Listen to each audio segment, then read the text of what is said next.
साहब ने किया है। और इसके चलते जब मनुवादियों ने उनका विरोध किया तो उन्होंने कानून मंत्री के पद से इस्तीफा दिया था और कहा था कि अगर महिलाओं को अगर एक महिला अगर विद्वान हो, उनका पुरुष विद्वान हो ना हो, अगर महिला विद्वान हो जाए तो सब पीढ़ी विद्वान होगा, सब पीढ़ी बदलेगा। एक महिला पढ़ेगी तो सब पीढ़ी आगे बढ़ेगी। जब आप पढ़ेंगे तभी आप आगे बढ़ेंगे। और कार्यक्रम को आगे बढ़ाते हुए हम इनके बाद आप लोगों के बीच में सनहौला पूर्वी के पूर्व जिला परिषद सदस्य बड़े भाई मुकेश राम जी को बुलाते हैं और अपनी बात को रखेंगे। एक संविधान में एक आर्टिकल है, आर्टिकल 15। आर्टिकल 15 जो है वो किसी समाज से किसी समुदाय से जो व्यक्ति है उसको वो सारे अधिकार देता था कि वो मंदिर में जा सकता है, वो किसी भी तालाब में नहा सकता है, किसी कुएं से पानी ले सकता है। तो ये जो था, इन्होंने जो भीमराव साहब ने, बाबा साहब ने किया था, क्योंकि वो यातनाएं उन्होंने सही थी। उनको उस जमाने में सोचिए कितना कष्ट उन्होंने सहा था। और इसीलिए जब बाबा साहब ने जब संविधान लिख रहे थे तो उस दौरान में गांधी जी नहीं थे, लेकिन जो महात्मा गांधी जी के सपनों को जमीन पर उतारने का काम बाबा साहब ने किया था। उसके बाद जो उनकी सोच थी सबको उन्होंने किया। तो बाबा साहब के बारे में कहा कि जितना भी कहा जाए कम हो, उन्होंने बहुत किया है। और आज जो भी हम लोग हैं उनके संविधान के वजह से हैं। लेकिन एक आपको कहूँगा कि संविधान की रक्षा करना आपके हाथ के दायित्व की चीज़ है।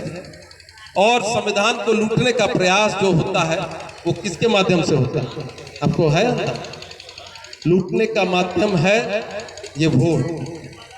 आप अपने वोट का गलत प्रयोग करेंगे, आपका संविधान लूटेगा और संविधान नष्ट हो जाएगा। और जो जिस रास्ते में अभी सरकार बढ़ रही है, केंद्र सरकार बढ़ रही है, पता नहीं आरक्षण बचेगा कि नहीं बचेगा, ये भी कहना मुश्किल है।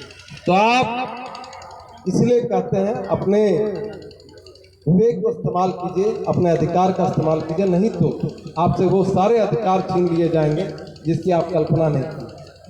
इसी सब बात को कह के सुना मेरे मन में आ गया था, इसीलिए मैंने आपको फिर आकर के मैंने कह दिया। तो इसीलिए ध्यान रखिएगा इस चीज़ों को। धन्यवाद। मुझे कहलगांव लौटना है और कल मैं मधेपुरा जाऊंगा, जहां पर भीम संवाद के तहत हम लोग मधेपुरा में कार्यक्रम कर रहे हैं। उदय किशनगंज में कार्यक्रम करेंगे। फिर परसों मैं सहरसा में कार्यक्रम करूंगा, उसके बाद सिमरी बख्तियारपुर में कार्यक्रम करूंगा। तो इस तरह का हम लोग लगातार कार्यक्रम कर रहे हैं। सभी जगह हम भीम संवाद हो रही है, सभी लोगों को जोड़ रहे हैं। और जो बाबा साहब के सपनों को आगे बढ़ाने के लिए क्या हम लोग कर सकते हैं और कैसे आप लोग उसमें सहयोग करें, और माननीय मुख्यमंत्री जी के द्वारा जो काम किया जा रहा है उसके बारे में भी आपको जानकारी देने का एक माध्यम बना है। तो मैं आप लोग से अनुमति लेता हूं। थोड़ी सी आज मुझे क्षमा करेंगे, इसलिए कि मैं चाहता था कि इस कार्यक्रम में सम्मिलित रहूं और इस कार्यक्रम में रहना चाहता था, लेकिन आज समय का अभाव है और मुझे कल निकलना है सुबह 7:30 बजे। थोड़ा सा क्षमा करेंगे। धन्यवाद। एक बेटी पढ़ गई, 7 पीढ़ी लड़ गई। प्रणाम आदरणीय सभी को मैं कोटि कोटि प्रणाम करता हूँ। मंच पे आसीन सभी गार्जियन को मैं भी प्रणाम करता हूँ, माताओं बहनों सभी को मैं प्रणाम करता हूँ। एक बार मुकेश राम के नाम पे एक बार जय भीम नारा लगा दीजिए। जय भीम। बस और विशेष क्या बोलूँगा, मेरा गार्जियन तुल्य सब बात बोल ही दिया। मैं एक ही बात को दोहराना क्या चाहूँगा, इसलिए सभी को मैं कोटि कोटि प्रणाम करता हूँ, सबको प्रणाम करता हूँ। जय हिंद, जय भारत, जय भीम।